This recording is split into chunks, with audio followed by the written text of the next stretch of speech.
So it finally happened. My RX7 shit itself. A little bit of a story time.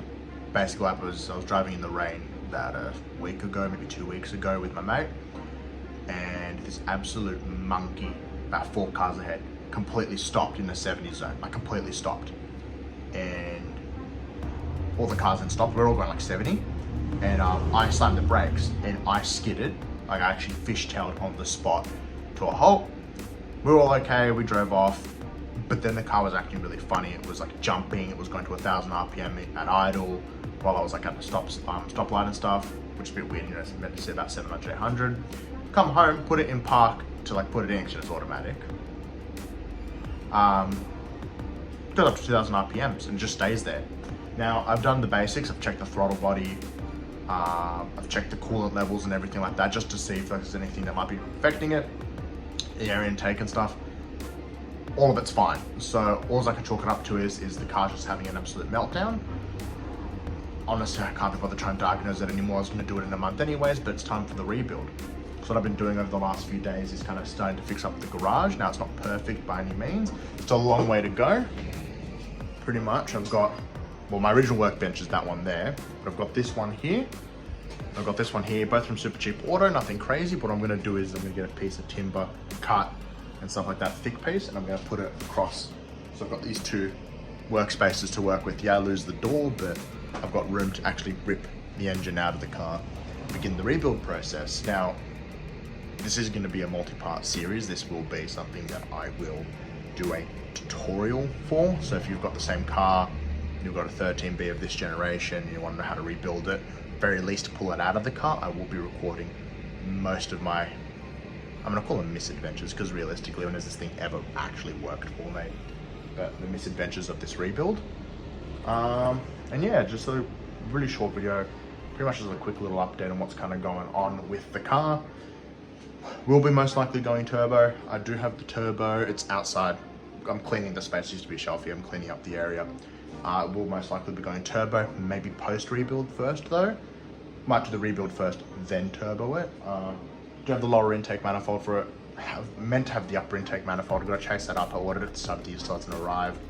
I've got the turbo, I bought off someone off marketplace. I'll do all the custom piping, custom wiring, everything I need to do.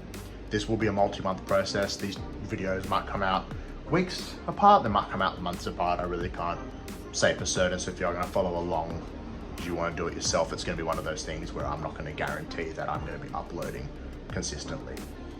And yeah, there she is currently. I've taken the I've taken out the battery. I've taken off the what's the fucking part called?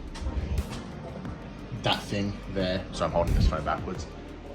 That thing. So slowly but surely, front bumper is completely gone. So just like I said, just gonna strip the whole car.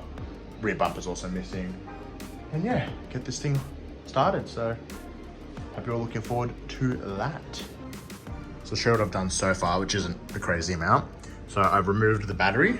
Obviously it's the first thing anyone should do when they're working on their car. I do have a kill switch, but you know, safety first, and I do think I want to remove that kill switch, or maybe even just move it into the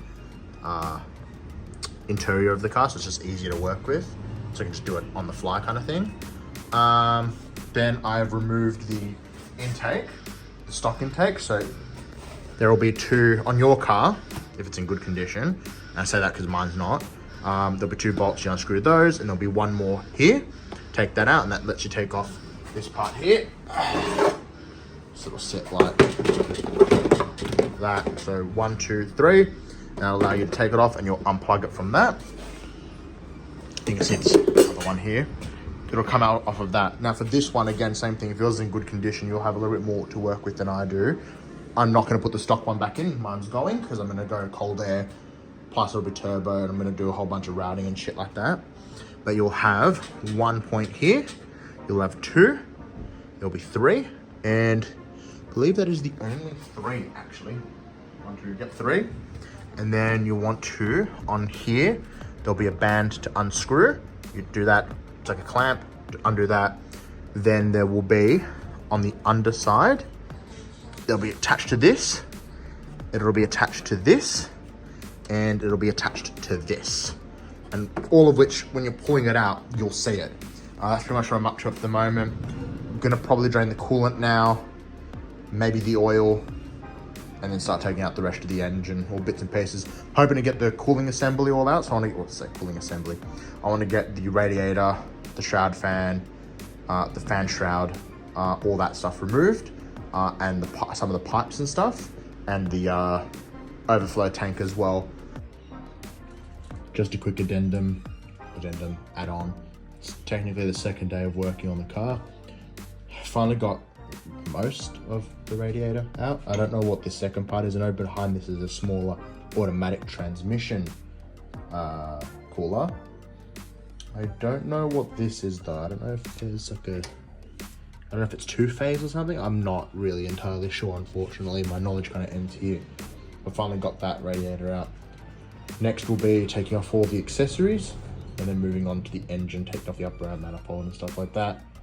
Next week, maybe the week after from today when this was uploaded, assume it's the same timeline, I will be getting the crane and the engine stand plus the modified mount and pulling the motor finally, and then I'll be doing like a